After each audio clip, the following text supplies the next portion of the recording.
नमस्कार दर्शक बंधु राज्य में जारी रही हिट वेव हेले कालीठू 5 तारिख पर्यंत राज्यर विभिन्न जिले में कालबैशाखी वर्षा संभावना रही सोमवार बा आज पाणीपाग विभाग पक्षर पूर्वानुमान फल लोक तातीरू सामान्य आश्वस्ति मिल पार। आंचलिक पाणीपाग विज्ञान केन्द्र सूचना अनुसार राज्यर क्यों क्यों जिले में बिजुली और घड़घड़ी सह वर्षा होबार संभावना रही चलतु जानिबा।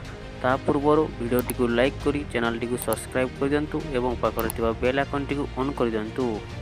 विशेषकर दक्षिण ओडिशा रे आसंता 2, 3 और 4 तारिख में हालुका वर्षा होबार संभावना रही फल ओडिशा रे तापमात्रा 2 ରୁ 3 डिग्री पर्यंत ह्रास पाइब। एप्रिल 2 तारिख में मालकानगिरी और कोरापुट जिले में मेघुआ पाग सह गोटे किंबा 2टी स्थान में हालुका वर्षा होबार संभावना रही। सेहीपरि आसंता 3 तारिख में मालकानगिरी, कोरापुट, नवरंगपुर, कलाहांडी और रायगड़ा जिले में वर्षा जारी रहिबो।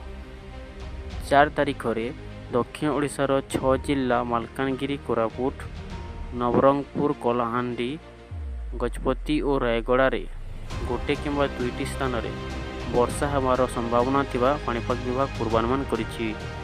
तेबे दर्शक बंधु खबरटी भल लगी वीडियोटी को लाइक करी चैनल को सब्सक्राइब कर दिंतु।